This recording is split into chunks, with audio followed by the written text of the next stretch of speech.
What's the point of marching? Silverstone Bay is called that for a reason. It stays covered in ice all year. It would tear up the longships. Too bad, though. We could have shown you all the wonders of Skrimmerstead. I'm calling that place Skyrim. I don't care. I'm not going to say Skrimmerstead the whole time. It's Skyrim. That word is now Skyrim. A half-sunken city, crawling with dredge prints, dredge and glaciers. You like glaciers? Ludin exhales through the nose, a poor disguise for his contempt. He turns and bats aside the tent flaps as he goes, barking at his company in the distance. Don't poke the anthill, Wagner. He seems no happier to be here than you.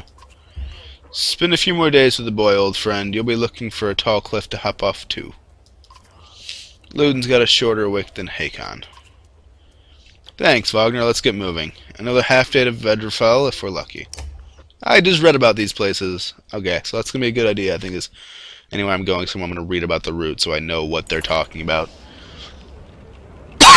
Camp is where you manage your caravan. During travel, you can enter the camp anytime by clicking the camp button on the travel HUD. While at camp or in towns, you can upgrade your allies or equip items in the hero's tent. Okay. You can pass time by using the rest tent. Resting will improve the caravan's morale. A high morale will reduce casualties in war and affect your willpower in combat. Each passing day will use supplies, so only rest when necessary. The training tent will allow you to safely try out any characters on a mock battle. Click leave at the bottom of the campsite when you're ready to get back to the road. Nice. Okay, cool. So, okay, finally, don't we get to upgrade people's...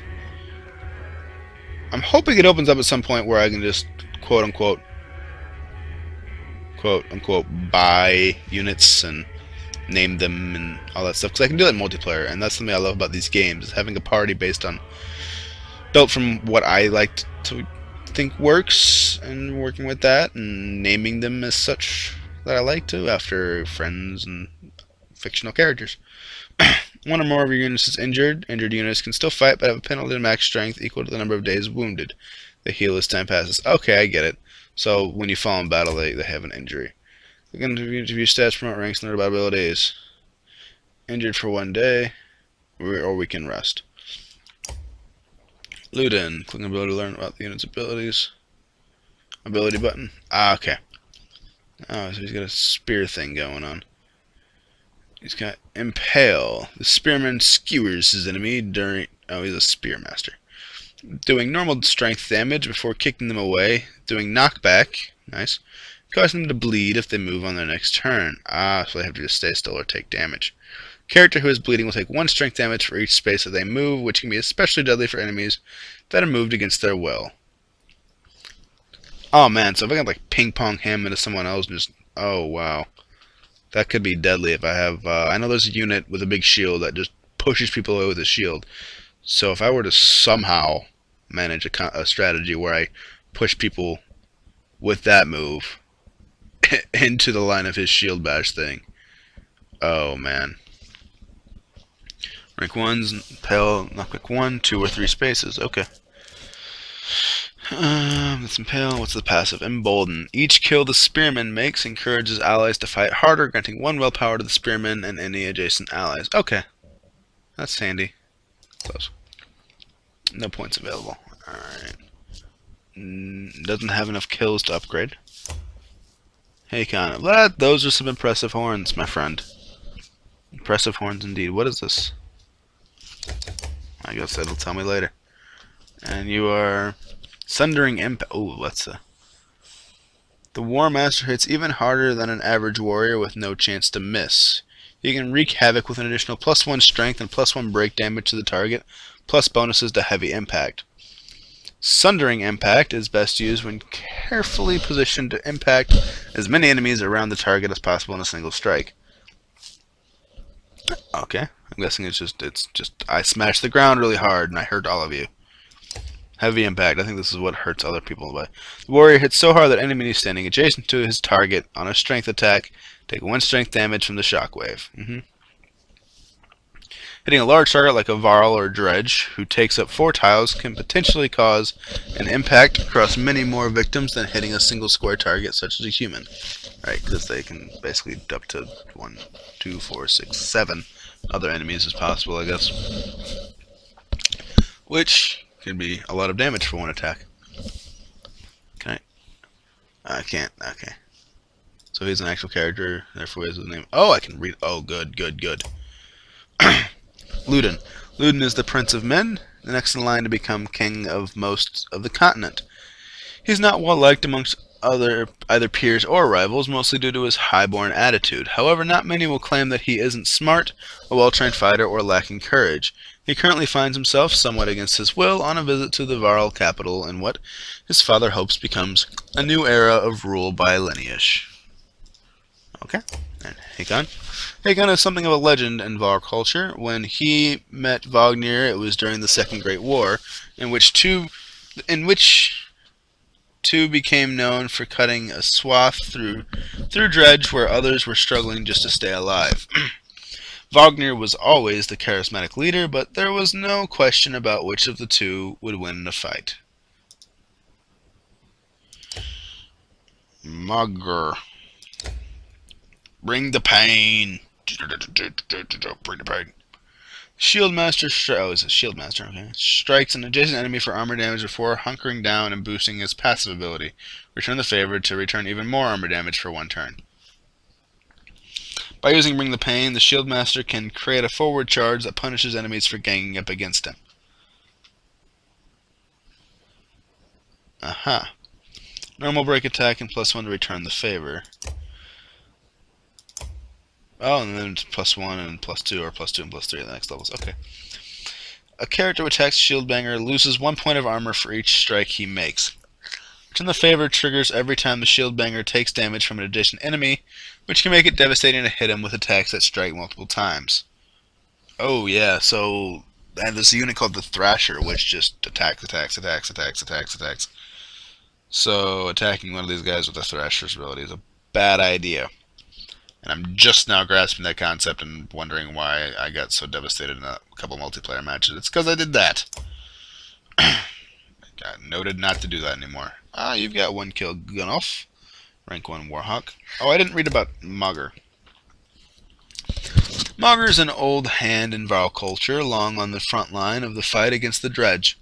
He's had the occasional brush with leading a clan of his own, but eventually settled well into commanding Wagner's personal army of Varl warriors, and is highly respected amongst them. Okay, so he's the commander. The Warhawk, he's big dude with a sword. Tempest, yeah, that's the big cool swingy, hits 2 people clockwise, 3 or 4 upper levels. And the heavy attack, same thing. And it deals 1 damage to the other enemies it's nearby. Okay. When Ubin became the Varl king's tax collector, he was given an entourage of bodyguards to help transport gold collected across Hraun. Gunnulf is the only one from the original group still alive, and for good reason. Oh, okay, that's pleasant. And back at Ludin. Okay. Alright, so that's all these guys.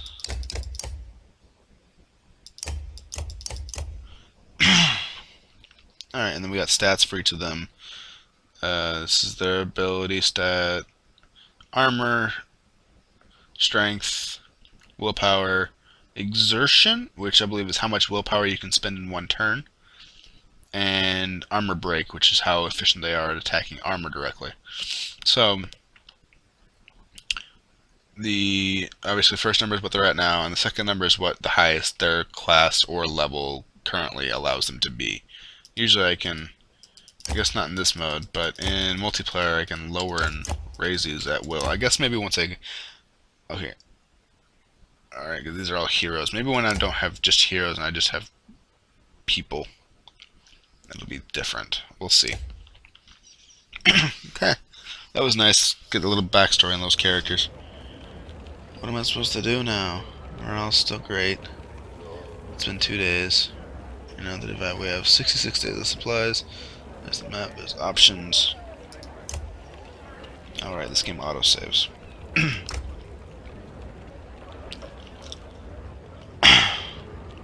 Rest, heroes, training, leave. I think we need to rest particularly. Not yet. Um, it's just one day that he's gonna be injured, so training?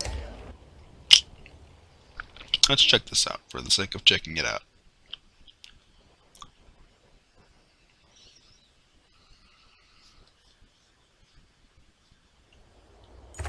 Okay. Training 10 allows you to test your party against a team of clansmen of equal power. Training fights never injure your allies or grant renown, but they do let you test strategies in safety. The trainer will give hints about playing effectively and has something to say about each ability. Come here and test out new characters as they join you. Okay. So, yeah, okay. Ready.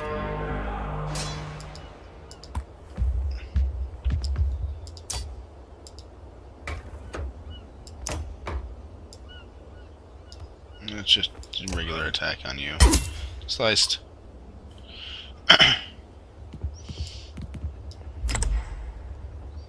Ran, I guess used a defensive move. You were gonna wait right there, buddy. Actually, you know what? You were gonna move and you're gonna try and stand up with him. What's the range on Impale? Okay, 1. In turn.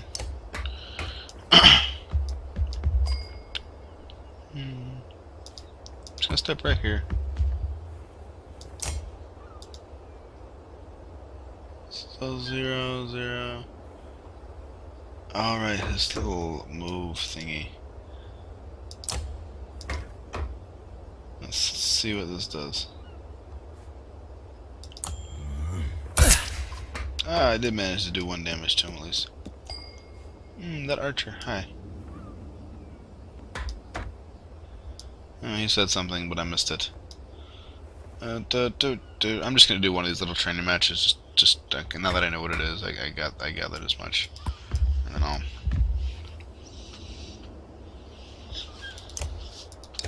I'll experiment from there. This is just really just seeing exactly what this was. Attacking you. 3. Okay. Mr. Zero exertion stat.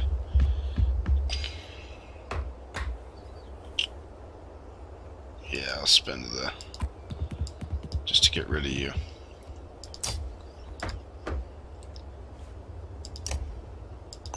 %10 chance to miss, so 90% chance he's dead. Good, he's dead.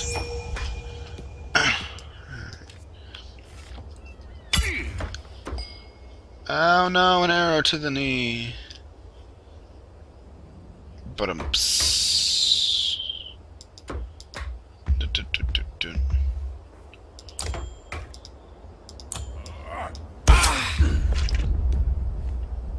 to see that in action. Okay, no point in rushing up that much to it.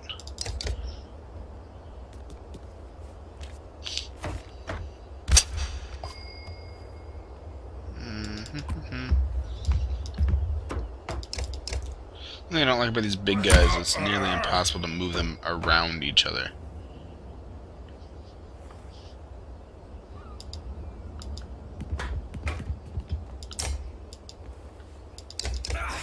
You're dead.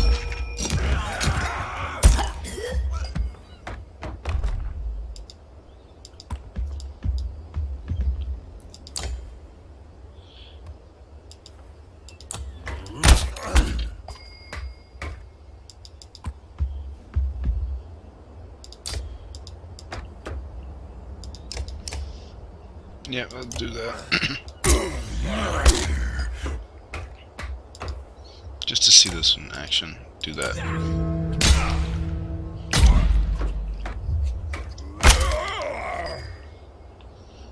Oh man.